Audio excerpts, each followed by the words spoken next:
8 places around the world you wouldn't want to live. Number 1.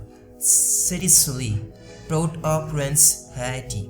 On the outskirts of Port-au-Prince, a foul slum ruled by gangs and sitting in a pool of its own squalor, Cité-Soleil has no sewage system and is composed of hovels, garbage and excrement sit in stagnant, mosquito-infested puddles. AIDS is prolific and the life expectancy hovers in the low 50s. There is no police force, and for years, vicious drug lords and kidnappers control the streets. According to the Red Cross, the shanty town of Cité-Soleil is a microcosm of all the ills in the Haitian society: endemic unemployment, illiteracy, non-existent public services, insanitary conditions, rampant crime and armed violence. In 2004, the UN deployed thousands of troops to Cité-Soleil, where they engaged in numerous gun battles with the gangs. Some vague sense of order was restored, but the area remains a hotbed of violence. To this day, one must pass through an armed UN checkpoint to enter the slum. Cité-Soleil weathered Haiti's devastating 2010 earthquake, well, with many of its structures still standing, but the nearby National Penitentiary was damaged, and 2,000 deadly inmates flooded out into resulting chaos. They returned to Cité-Soleil with a vengeance, riding motorcycles with assault rifles at the ready. They burnt all their arrest records and took back the slum, setting back the progress made by the United Nations. Number 2. Favelas of Rio de Janeiro, Brazil. Rio de Janeiro is a beautiful, sprawling city frequently visited by tourists for such events as Carnival and for the white sands of the Copacabana beach. But on the fringes of the city, there exist huge slums called favelas, are piecemeal shacks built haphazardly atop each other. The dwellings are tacked together from odds and ends, cast off bits of lumber, metal and stone. Of the approximately 1,000 favelas around the city, one of the most notorious is Rochinha. Rio is a major port for cocaine traffic traveling to Europe, and the favelas are most often ruled by heartless drug lords. One of the most colorful characters from the area was Erasmo Rodrigues Moreira. His gang carried gold-plated weapons and subjected enemies to neck lacing. In 2005, Ben was shot on in a police raid. The future of the favelas remain uncertain since Rio de Janeiro has been accepted as the host city in the 2016 Summer Olympics. The authorities have shown an increasing presence in the areas where they once ignored. Number 3. Detroit, Michigan, USA. Once heralded as a motor city, Detroit has most recently come to be known as one of the United States' murder capitals. The decline of the American automotive industry has left the city reeling. The population has dropped 25% since 2000, and many areas have become a wasteland for foreclosed homes, boarded up and selling for pennies on the dollar, some for less than $100. Of course, this is an as-is buyer-beware situation if there ever was one. Many of these houses have been taken over by squatters, and the basements of abandoned buildings are a favorite haunt of dogfighters. Detroit has a huge problem with strays. Tens of thousands roam the streets, most of them pit bulls. On July 19, 2013, Detroit declared bankruptcy, approximately $18 billion in debt. Many residents of the city are also feeling the crunch.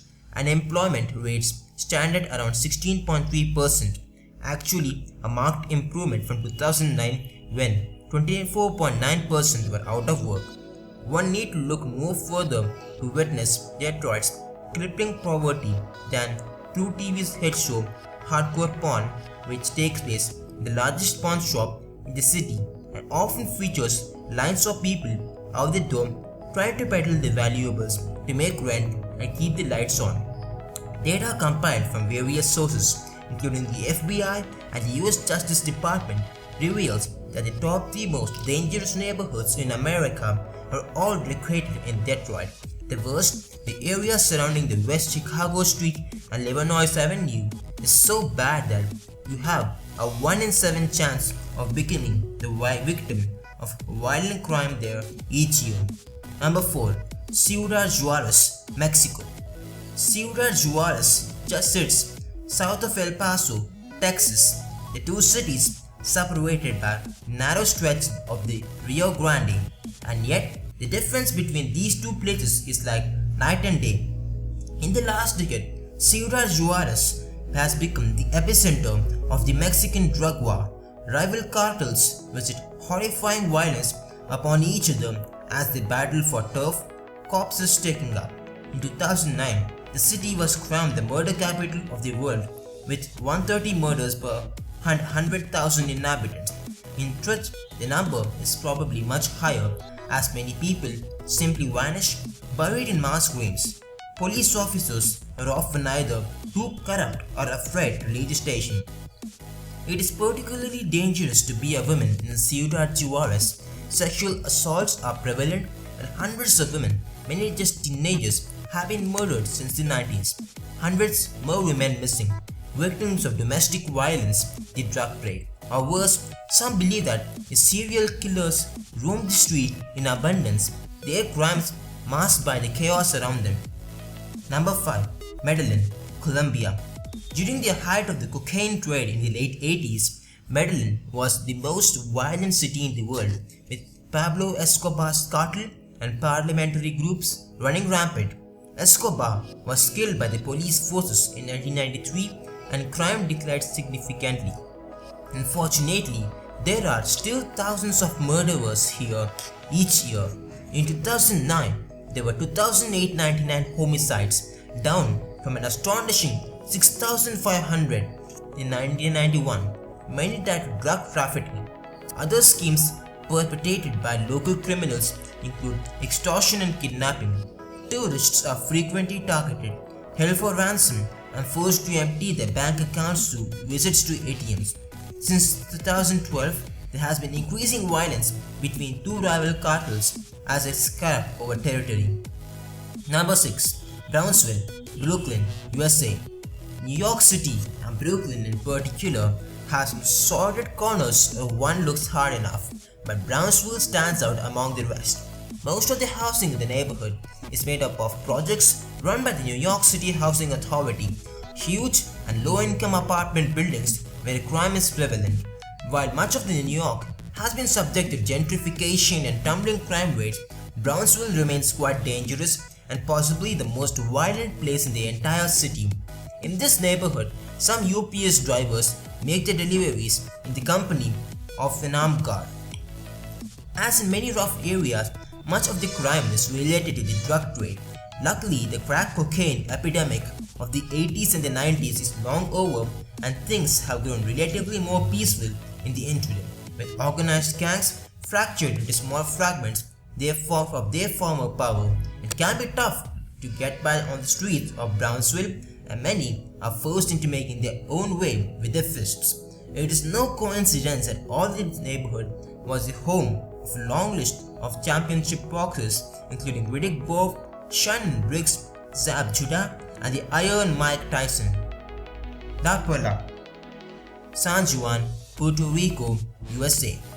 La Perla is a settlement in the outskirts of San Juan that was once home to a slaughterhouse. Today, it is a shanty town known for the proliferation of drugs, particularly heroin imported from the suppliers in South America. About 15 square blocks, the streets of La Perla are often omitted from maps of San Juan to keep tourists from traveling there.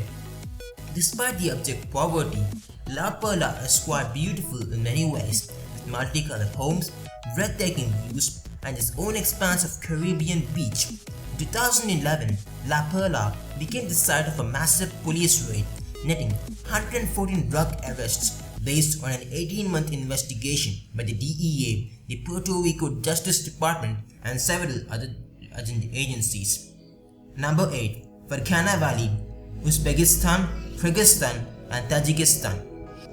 The dissolution of the Soviet Union was made for a great deal of tension as the world's largest country was chopped into independent republics. More than 20 years later, these hostilities remain, some more bitter than ever before.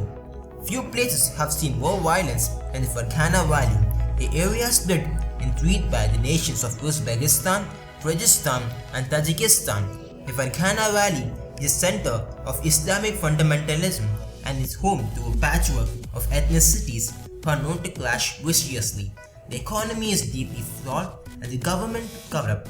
Hundreds of thousands of refugees wander the streets and corpses litter the sidewalks.